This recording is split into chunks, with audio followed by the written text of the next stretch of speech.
Take two. Hello, and welcome you whether you're watching live or later.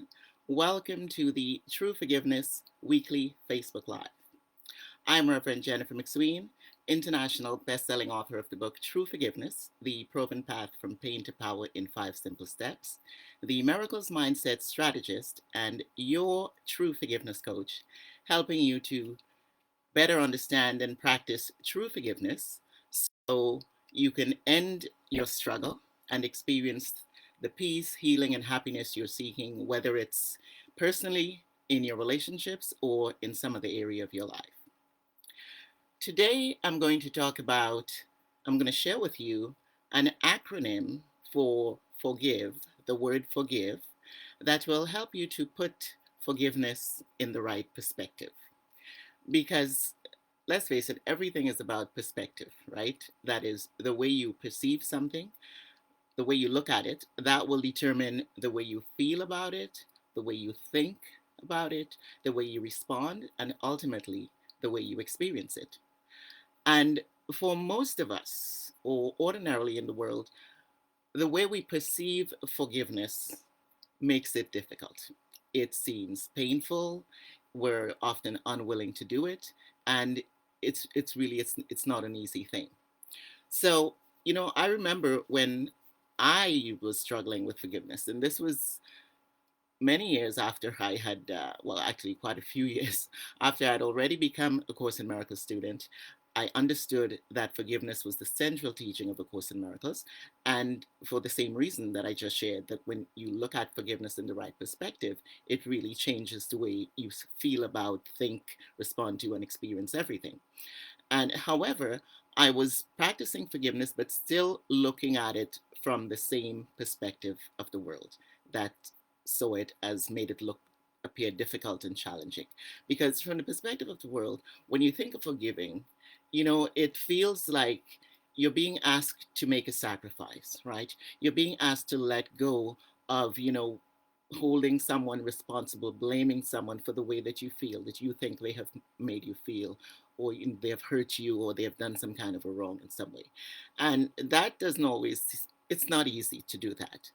Also, forgiveness is often seen as something that takes place between people, right? That you forgive another person, or you forgive yourself, or also that forgiveness is something that must be given or granted to you or granted to another. And then you have the little problem where, well, what if, this person isn't deserving? Or you feel that some things are more difficult to forgive than others. Because if it's about, letting go of something or someone, that is not something that's in your control. But forgiveness perceived when it's placed in the right perspective, you will see that it's simple, pain-free, and really easy to practice.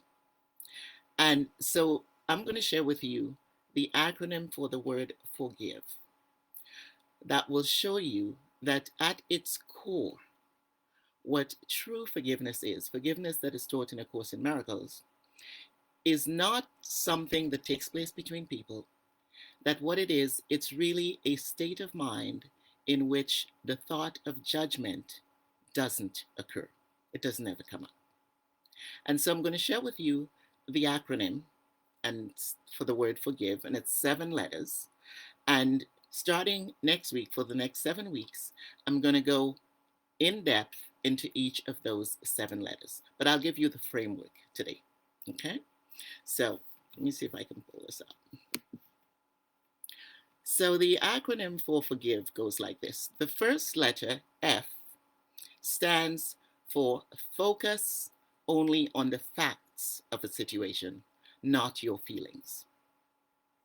The second letter, O, be open to another way of looking at every situation or person or thing that does not make you feel peaceful or that does not appear peaceful or appears challenging or painful. The letter R, realize that stuff happens, right? But you always have a choice as to how you're going to look at it.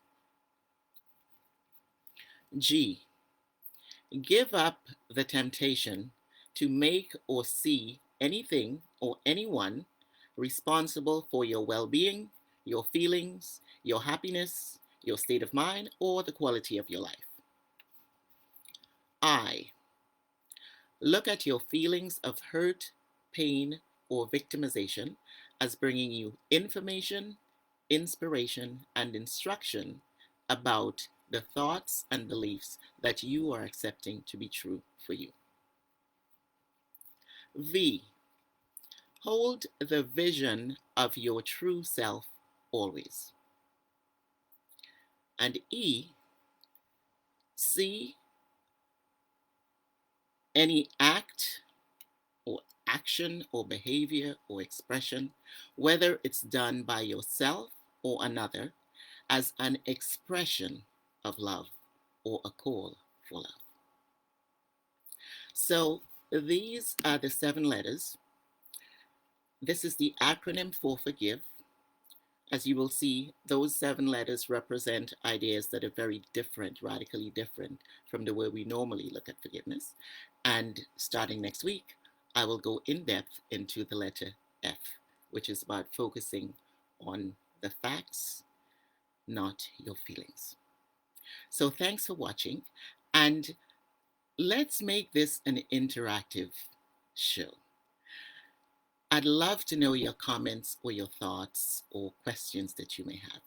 And if you let me know in the chat if this is anything you heard here today, whether it's something you've been working on and trying to figure out, whether it's something you heard for the first time and you had an aha moment, or whether it's something, I shared something that you feel helped you to understand forgiveness a little better. I'd love to know. And I'd really appreciate it. Just leave me a like in the bottom, so I know that what I'm sharing is at least appealing or reaching or helpful in some way. And again, feel free to share your thoughts, comments, and your questions. Have a great week and see you on the show next Friday.